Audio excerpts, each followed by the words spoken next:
Frederick Douglass lived from 1817 to 1895 and was the best known and most influential black leader of the 1800s. He was born a slave in Maryland, but managed to escape to the North in 1838. He traveled to Massachusetts and settled in New Bedford, working as a laborer to support himself. In 1841, he attended a convention of the Massachusetts Anti-Slavery Society and quickly came to the attention of its members, eventually becoming a leading figure in the New England anti-slavery movement.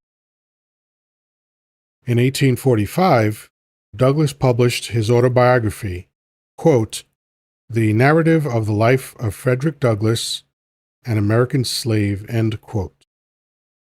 With the revelation that he was an escaped slave, Douglass became fearful of possible re-enslavement and fled to Great Britain and stayed there for 2 years, giving lectures in support of the anti-slavery movement in America. With the assistance of English Quakers, Douglass raised enough money to buy his own freedom, and in 1847 he returned to America as a free man. He settled in Rochester, New York, where he published the North Star, an abolitionist newspaper. He directed the local Underground Railroad, which smuggled escaped slaves into Canada, and also worked to end racial segregation in Rochester's public schools. In 1852, the leading citizens of Rochester asked Douglass to give a speech as part of their 4th of July celebrations. Douglass accepted their invitation. In his speech, however, Douglass delivered a scathing attack on the hypocrisy of a nation celebrating freedom and independence with speeches, parades, and platitudes, while within its borders nearly 4 million humans were kept as slaves. Here is his speech. "Fellow citizens, pardon me, and allow me to ask, why am I called upon to speak here today? What have I, or those who I represent, to do with your national independence? Are the great principles of political freedom and of natural justice embodied in that Declaration of Independence extended to us? And am I, therefore, called upon to bring our humble offering to the national altar and to confess the benefits and express devout gratitude for the blessings resulting from your independence to us? Would to God, both for your sakes and ours, that an affirmative answer could be truthfully returned to these questions. Then would my task be light and my burden easy and delightful. For who is there so cold that a nation's sympathy could not warm him? Who so obdurate and dead to the claims of gratitude that would not thankfully acknowledge such priceless benefits? Who so stolid and selfish that would not give his voice to swell the hallelujahs of a nation's jubilee when the chains of servitude had been torn from his limbs? I am not that man. In a case like that, the dumb might eloquently speak, and the lame man leap as an hart. But such is not the state of the case. I say it with a sad sense of disparity between us. I am not included within the pale of this glorious anniversary. Your high independence only reveals the immeasurable distance between us. The blessings in which you this day rejoice are not enjoyed in common. The rich inheritance of justice, liberty, prosperity and independence bequeathed by your fathers is shared by you, not by me. The sunlight that brought life and healing to you has brought stripes and death to me. This 4th of July is yours, not mine. You may rejoice. I must mourn. To drag men in fetters into the grand illuminated temple of liberty and call upon him to join you in joyous anthems were inhuman mockery and sacrilegious irony. Do you mean, citizens, to mock me by asking me to speak today? If so, there is a parallel to your conduct. And let me warn you that it is dangerous to copy the example of a nation, Babylon, whose crimes, towering up to heaven, were thrown down by the breath of the Almighty, burying that nation in irrevocable ruin. Fellow citizens, above your national tumultuous joy, I hear the mournful wail of millions whose chains, heavy and grievous yesterday, are today rendered more intolerable by the jubilant shouts that reach them. If I do forget, if I do not remember those bleeding children of sorrow this day, may my right hand forget her cunning, and may my tongue cleave to the roof of my mouth. To forget them, to pass lightly over their wrongs, and to chime in with the popular theme that would be treason most scandalous and shocking, and would make me a reproach before God and the world. My subject, then, fellow citizens, is American slavery.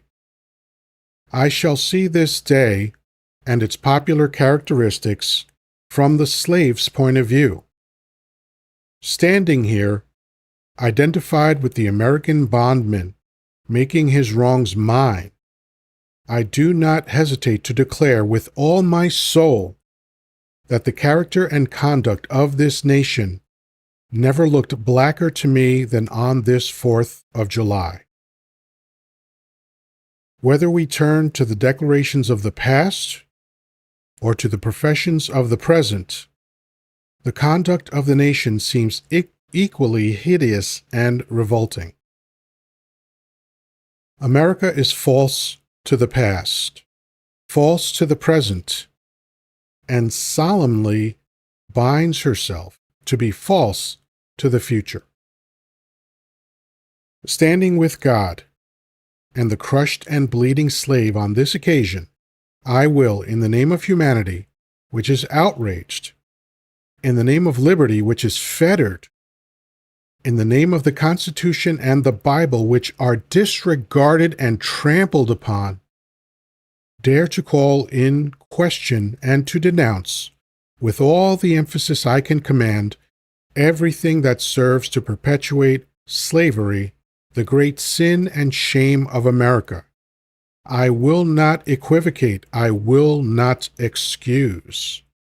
I will use the severest language I can command, and yet not one word shall escape me that any man whose judgment is not blinded by prejudice, or who is not at heart a slaveholder, shall not confess to be right and just. But I fancy I hear some of my audience say it is just in this circumstance that you and your brother abolitionists fail to make a favorable impression on the public mind. Would you argue more and denounce less? Would you persuade more and rebuke less? Your cause would be much more likely to succeed. But I submit, where all is plain, there is nothing to be argued. What point in the anti-slavery creed would you have me argue? On what branch of the subject do the people of this country need light? Must I undertake to prove that the slave is a man? That point is conceded already. Nobody doubts it. The slaveholders themselves acknowledge it in the enactment of laws for their government. They acknowledge it when they punish disobedience on the part of the slave. There are 72 crimes in the state of Virginia which, if committed by a black man, no matter how ignorant he be, subject him to the punishment of death, while only 2 of these same crimes will subject a white man to like punishment. What is this but the acknowledgement that the slave is a moral, intellectual, and responsible being? The manhood of the slave is conceded. It is admitted in the fact that Southern statute books are covered with enactments forbidding, under severe fines and penalties, the teaching of the slave to read and write. When you can point to any such laws in reference to the beasts of the field, then I may consent to argue the manhood of the slave. When the dogs in your streets, when the fowls of the air, when the cattle on your hills, when the fish of the sea and the reptiles that crawl shall be unable to distinguish the slave from a brute, then I will argue with you that the slave is a man. For the present, it is enough to affirm the equal manhood of the Negro race. It is not astonishing that, while we are plowing, planting, and reaping, using all kinds of mechanical tools, erecting houses, constructing bridges, building ships, working in metals of brass, iron, copper, silver, and gold, that while we are reading, writing, and ciphering, acting as clerks, merchants, and secretaries, having among us lawyers, doctors, ministers, poets, authors, editors, orators, and teachers, that we are engaged in all the enterprises common to other men, digging gold in California, capturing the whale in the Pacific, feeding sheep and cattle on the hillside, living, moving, acting, thinking, planning, living in families as husbands, wives, and children, and above all, confessing and worshiping the Christian God and looking hopefully for life and immortality beyond the grave, we are called upon to prove that we are men? Would you have me argue that man is entitled to liberty? That he is the rightful owner of his own body? You have already declared it. Must I argue the wrongfulness of slavery? Is that a question for Republicans? Is it to be settled by the rules of logic and argumentation as a matter beset with great difficulty, involving a doubtful application of the principle of justice, hard to understand? How should I look today in the presence of Americans, dividing and subdividing a discourse to show that men have a natural right to freedom, speaking of it relatively and positively, negatively and affirmatively? To do so would make me myself ridiculous, and to offer an insult to your understanding. There is not a man beneath the canopy of heaven who does not know that slavery is wrong for him. What? Am I to argue that it is wrong to make men brutes, to rob them of their liberty, to work them without wages, to keep them ignorant of their relations to their fellow man, to beat them with sticks, to flay their flesh with the lash, to load their limbs with irons and hunt them with dogs, to sell them at auction, to sunder their families, to knock out their teeth, to burn their flesh, to starve them into obedience and submission to their masters? Must I argue that a system thus marked with blood and stained with pollution is wrong? No, I will not. I have better employment for my time and strength than such arguments would imply. What then remains to be argued? Is it that slavery is not divine, that God did not establish it, that our doctors of divinity are mistaken? There is blasphemy in the thought. That which is inhuman cannot be divine. Who can reason on such a proposition? They that can may, I cannot. The time for such argument is past. At a time like this, scorching irony, not convincing argument, is needed. Oh, had I the ability, and could I reach the nation's ear, I would today pour out a fiery stream of biting ridicule, blasting reproach, withering sarcasm, and stern rebuke. For it is not light that is needed, but fire. It is not the gentle shower, but thunder. We need the storm, the whirlwind, and the earthquake. The feeling of the nation must be quickened. The conscience of the nation must be roused. The propriety of the nation must be startled. The hypocrisy of the nation must be exposed, and its crimes against God and man must be denounced. What to the American slave is your 4th of July? I answer, a day that reveals to him, more than all other days of the year, the gross injustice and cruelty to which he is the constant victim. To him, your celebration is a sham. Your boasted liberty an unholy license, your national greatness swelling vanity. Your sounds of rejoicing are empty and heartless. Your shouts of liberty and equality, hollow mock.